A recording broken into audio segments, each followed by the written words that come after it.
What's going on, guys? Today we're going to talk about a couple of different things. At our last real estate meeting, we had a couple of good conversations, good questions that I feel like we didn't fully answer completely.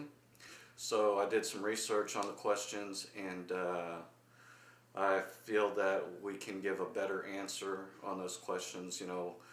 Personally, we're not attorneys. I'm not an attorney or CPA or anything like that, so I can't give you tax and legal advice, so please don't take it as that.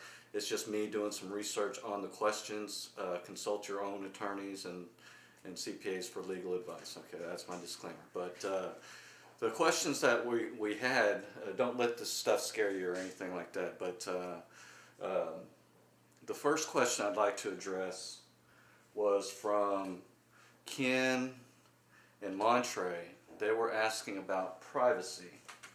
Well, they didn't want, they were asking about how do I keep my entity, how do I keep people from knowing who actually controls the entity, so for privacy, right? So we weren't sure. I did some research, and from this, I'm not an attorney, right, but from this book, the Tax and Legal Playbook, which is written by Mark Kohler, which is a CPA who's a CPA and an attorney from the real estate group that one of the real estate groups that I belong to, and so I know him, I trust him, and I like him.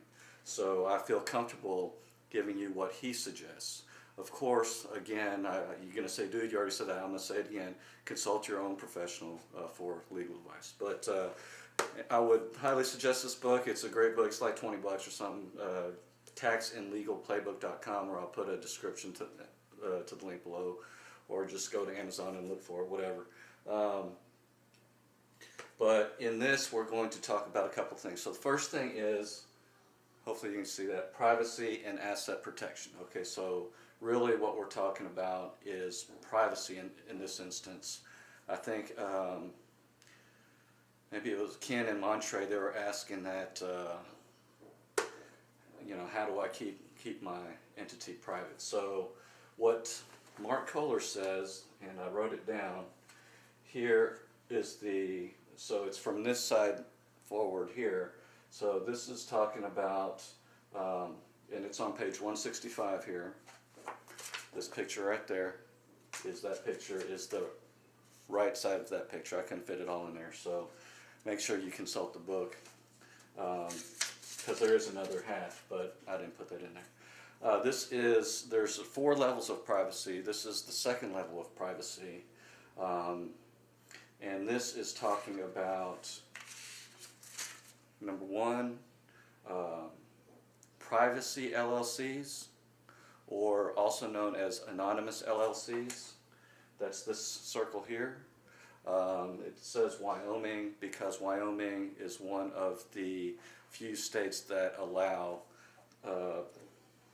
privacy LLCs. So this is what it says.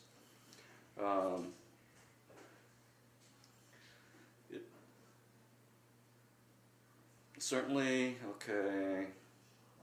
It is often critical to form a trust in which you don't personally serve as a trustee, or a privacy LLC, which is an LLC in a state that doesn't disclose the LLC manager, its members, or its owners.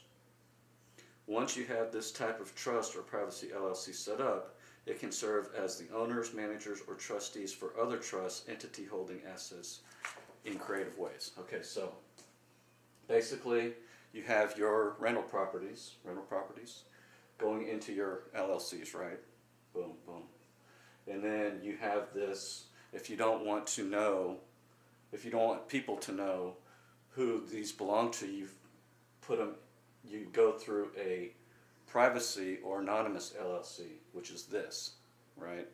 So, and this is the managing member for those. So they don't personally know who you are, right? Then it would flow into the revocable living trust, which is there so that you can prevent probate. So you don't have to go through, your family doesn't have to go probate when you're dead, right? Okay, same thing with your personal residence. You can filter it through a ghost trust, which would go through your revocable living trust. And all that stuff's in here. So, I mean, like I said, that's on page 165, secrecy in the ghost LLC or trust. The chapter starts at page 155, privacy measures versus hiding assets. And there's a whole lot more to it, but I just wanted to go through the overview. Thanks for asking the questions. Appreciate you coming out. And those guys were they came all the way from Fort Worth, so I kind of feel obligated to at least give it a shot to answer the questions. I probably won't be able to elaborate on any comments unless they're, general comments, because I cannot give tax advice or legal advice. But if you want to, I always say, hey, leave a comment and subscribe, right? But I'd like for you to leave a comment anyway. But if I don't answer, that's the reason why. If you got any questions, as always, leave a question, comment.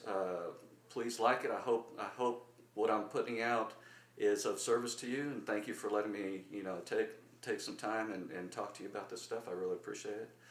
So like, comment, and hit the subscribe, and give me a thumbs up, and hit the bell to be notified of all these other videos that I do. If you got any video suggestions, feel free to let me know what questions you have, and I will try and pump out videos for you. So, as always, be a light, speak truth, change lives, and I wish you much success in your business and in life. Peace out.